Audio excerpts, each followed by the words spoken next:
In this video, I'm going to address an opinion piece that appeared in Institutional Investor from the CEO of CAIA, sort of a critical piece about CFA's changes at level 3, introducing more private markets, private wealth, expanding their purview in what was traditionally alternative investments.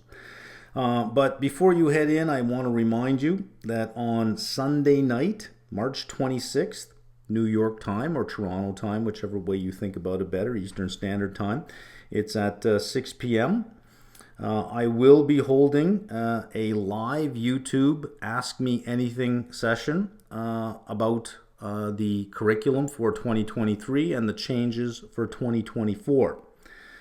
So if you have any questions, you might want to show up for that. You can see at the top of the screen here, March 26th, that's 6 p.m. That is right when Globex opens for you traders out there. So if you have any questions related to level 1, I'll see you Sunday night at 6. All right, let's read this article. Well, most of you are probably aware now of the changes that CFAI had announced, especially for level 3, the 3 pathways at level 3, not only just the portfolio management pathway, but an enhanced private wealth pathway and a private markets pathway.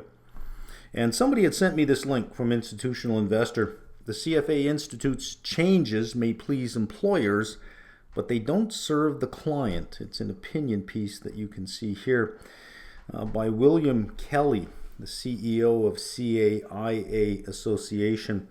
That is the Alternative Investments Association. So if you want a designation for alternative investments, that's where you would go. So we'll read a little bit of it, and I'm somewhat puzzled by the point that's trying to be made. So perhaps if Mr. Kelly is listening, he can offer some input, because I'm not sure exactly what the point is. And I think the fault probably lies more with CAIA than with CFA. And I'll explain it when we get to that point. William Kelly, CEO of CAIA Association, which offers an alternative investments credential, writes that better and more transparent client outcomes will remain his association's North Star. Okay, let's see what his point is. Now this is in his voice, so you have to imagine him saying this.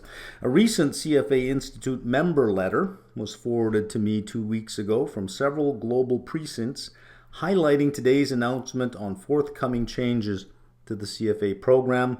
Among other things, CFA Institute will now offer 2 new paths to become a charter holder: private markets and private wealth.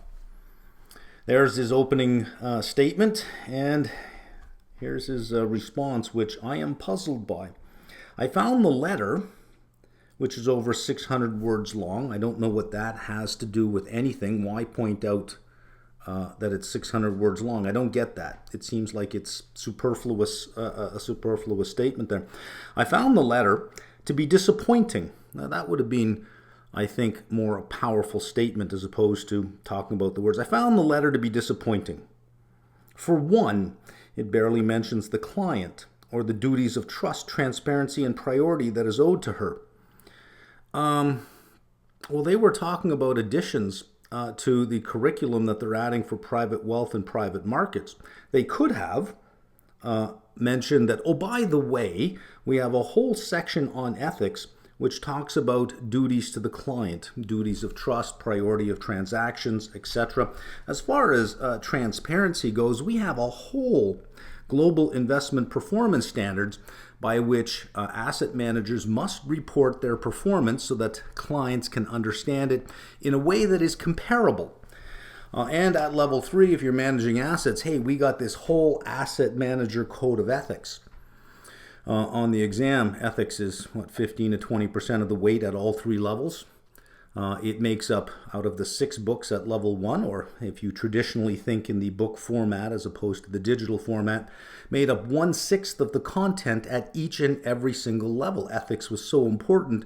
You weren't tested on it once, you weren't tested on it twice, you were tested on it 3 times, and it was one of the bigger weights at each of the levels, and there was a whole standard for the ethical standards of what a CFA charter holder owes to the client. If you refer to the private wealth readings that already exist at level 3, I would say about half the pages are dedicated towards the client and about knowing your client and about designing an asset allocation that is appropriate for the client given the client's ability to handle risk, given the client's willingness to handle risk, given their investment horizon, given their goals. So to say that it barely mentions the client or duties of trust, well, that wasn't the point. The curriculum really mentions the client and the duties of trust and transparency and priority. In fact, there is a standard called priority of transactions. So that's all in there. I don't know why it had to be mentioned just because they feel that there is an asset class that has become more mainstream worth adding into their curriculum. I'm confused about that. It's not as if they're abandoning the code and standards to include the new content. They're not deleting any of that stuff.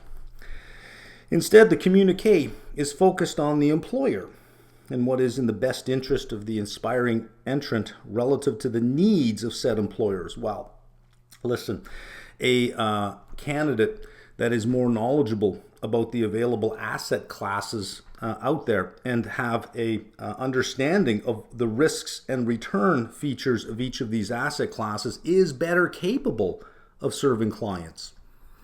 More and more alternative investments are making up a significant part, some 50% in some cases, if not more, of not just pension funds, there's allocations there, but when you move to endowments and foundations, some sovereign wealth funds, that these investments that were considered traditional have moved more mainstream.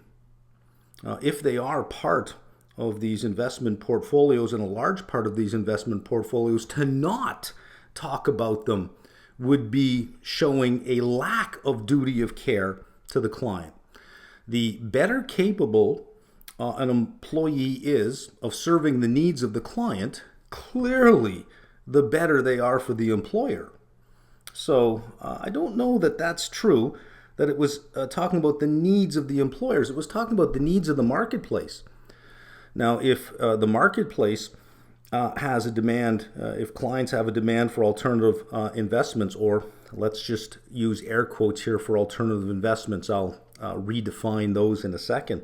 But if there is a growing demand for inclusion in portfolios, it is incumbent upon the employer to make sure the employee has an understanding of these things.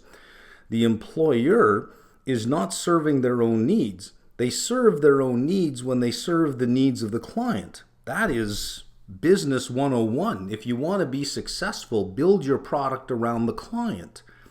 I think, so I'm not seeing the point. This gets even more complicated here.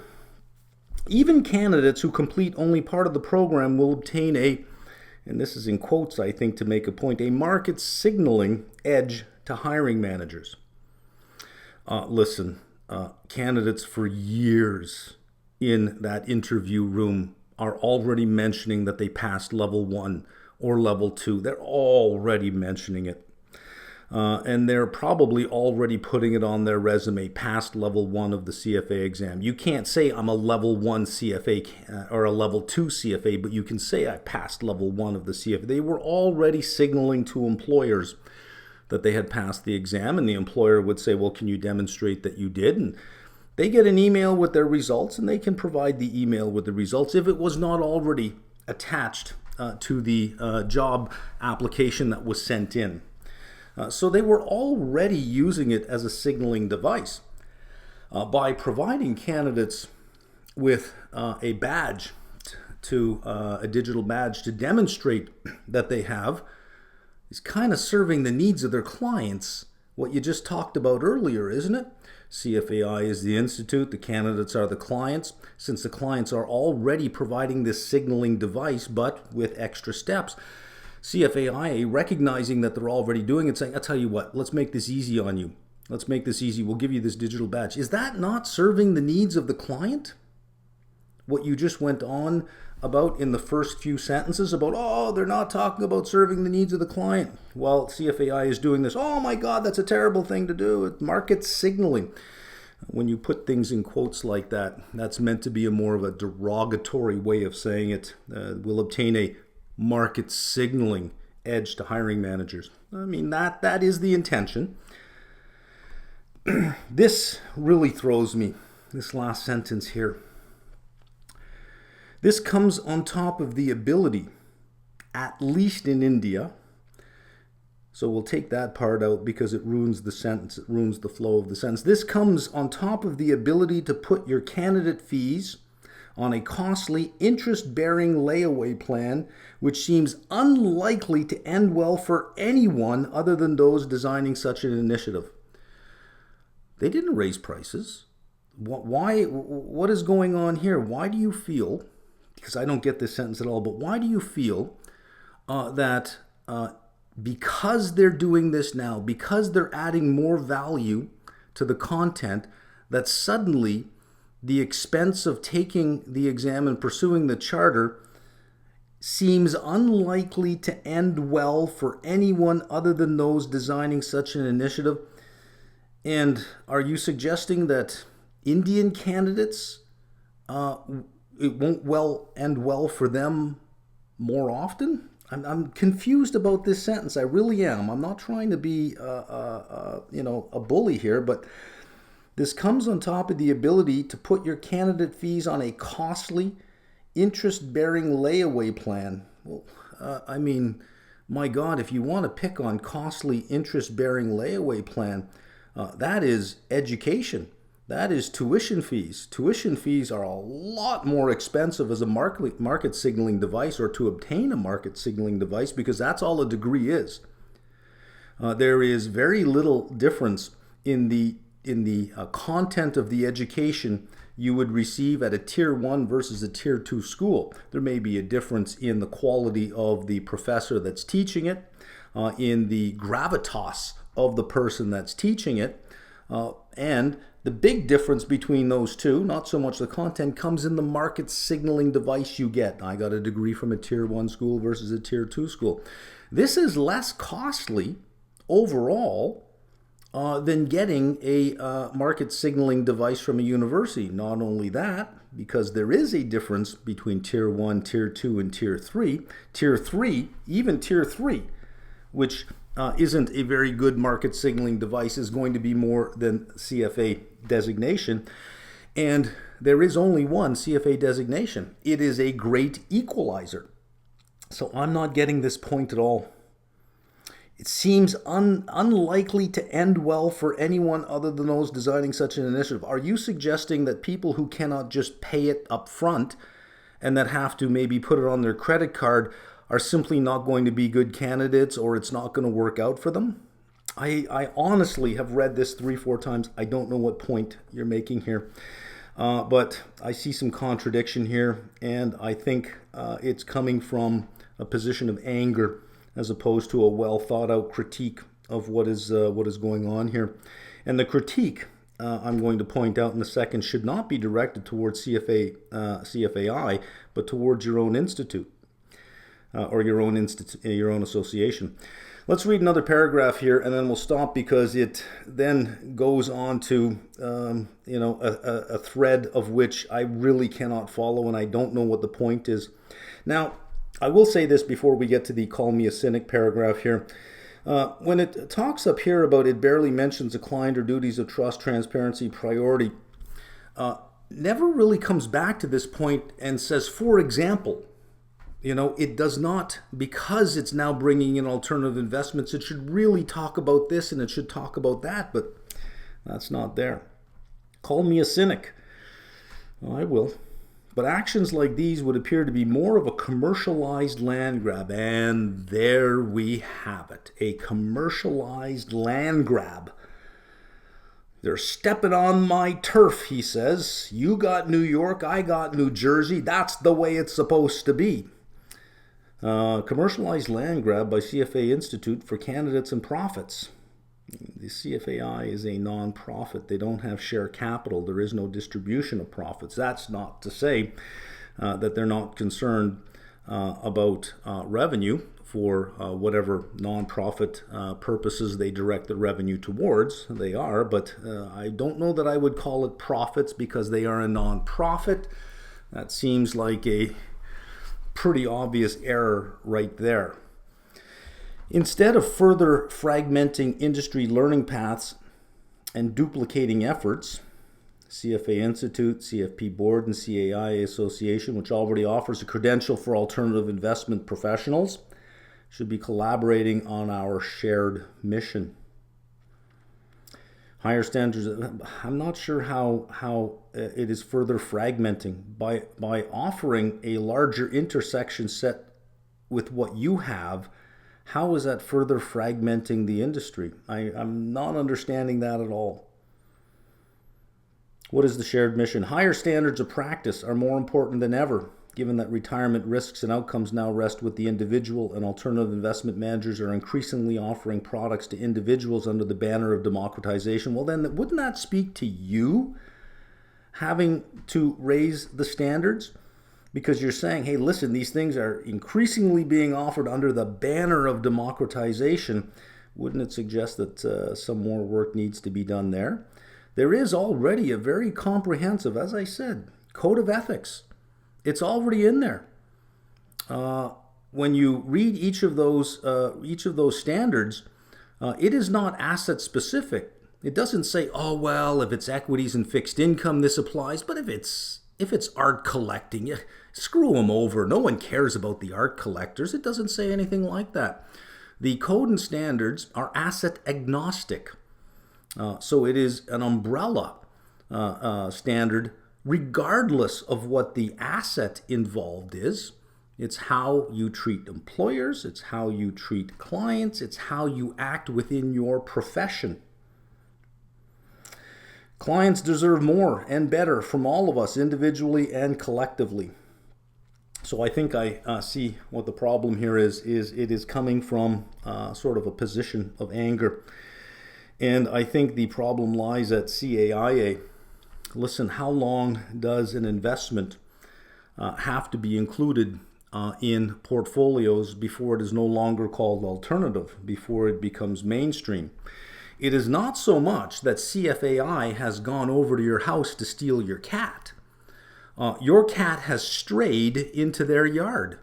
Alternative investments have become more traditional, less alternative, more mainstream. The ground is shifting underneath you, Mr. Kelly. It's not as if CFAI hopped over the fence in the middle of the night to steal your content. It has shifted. The tide has shifted away from it being called alternative and on the edges of the investment landscape, and has moved more mainstream. REITs have farmland. REITs have timberland. There are some very common timberland REITs, data centers. So all of these that were considered alternative now can be found in more traditional and mainstream approaches. In fact, there's a whole new sector to the economy. Instead of 10 sectors, we have 11. One is real estate. That we find ourselves in. Private equity is becoming more mainstream, more and more funds, pension funds, endowments, foundations, sovereign wealth funds, wealthy individuals have investments. If you look at any wealth manager and look at their clients, I guarantee you 80% of them have investments in private REITs, private real estate, hedge funds, private equity, venture capital. This has become far more mainstream. CFAI has had a reading at level 1 in alternative investments for years. Level 2 has a whole section on alternative investments. Level 3 has a whole section on alternative investments. A big, long 100-page reading, longer than the reading you got, by the way, on hedge funds. Much deeper and much longer than the reading you have on hedge funds. CFA has had that at level 3, and I didn't hear any complaints there. Let's just have a look, by the way, just so that I can make my point here. This is taken from the Level 3 reading that introduces you to different types of institutional investors. And it looks at the asset allocations that they have. And we can see over here, these are alternatives. There's alternatives here. This is the asset allocation that are given to alternative investments. Even, and this is university endowments, even under 25 million, they have roughly, which looks like a 10 to 12% allocation to alternatives. When you get to over $1 billion, you're running over 50% allocation to alternatives. And in case we think, oh well, but this is a very recent thing, you need very particular skills in this, and that's not really covered under traditional finance. Look down here. This is June 30th, 2002. This is 2017. The dark black part of the bar is alternatives. There was alternatives. Look at the size of it now. This is going back to 2002. That's 21 years ago.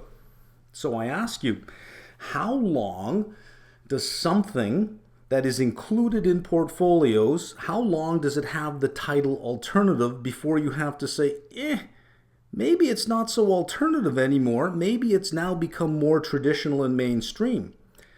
Maybe the environment has shifted under your feet and you have not kept pace with the changing times. Maybe this is not a land grab. Maybe you're just losing your territory. Look over here. There's alternatives here. This is the U.S. foundations. Look at this, private and community, over 500 million. Look at the size of these allocations. Even small ones, under 100 million. Look at the size of these allocations. And this has been going on for some time. We've heard of hedge funds being called alternative investments for quite some time now. For as long as I can remember, hedge funds were called alternative. Well, at what point do they cease being alternative? If we look through the CAIA curriculum, I see nothing on artwork. That's an alternative investment, but I see nothing there. In fact, there are a growing number of websites now where rather than putting your money into a fund that buys art, you actually put your money into you buy a piece of art. You become a part owner in a piece of art. You can do this with vintage cars now. In fact, one really bright CFA candidate that I've talked to in the past is setting up a fund just like that. And I think he's going to be quite successful because he is really quite an impressive young man. But I see nothing in your curriculum about that. You have not changed. I shouldn't say you because, well, you're the CEO, but the curriculum, CAIA, has not changed with the changing landscape. Alternative investments, you should be at the borders of the investment community. And as the universe of assets keeps expanding, what was at the borders 20 years ago is into the center. And you must continually shift. If any content has to change more rapidly, it would be yours, with all the possibilities that show up every year. You're not there to pick winners or losers. You're there to educate wealth managers on what the possibility of the alternative investment landscape happens to be. If you're beating the same drum year after year after year to the point where your non-traditional assets have become mainstream and traditional, it would seem to me that your organization is not the one serving needs of the client or needs of the employer anymore. And really, I think that's about the point that I want to make. If you have a reply on this one, I'd love to hear it. Am I missing a point?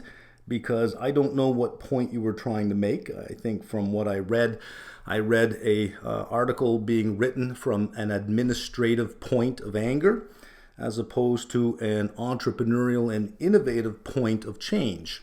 It's not CFAI that is changing and hurting you. It is you that is not changing and hurting yourself. And that's it.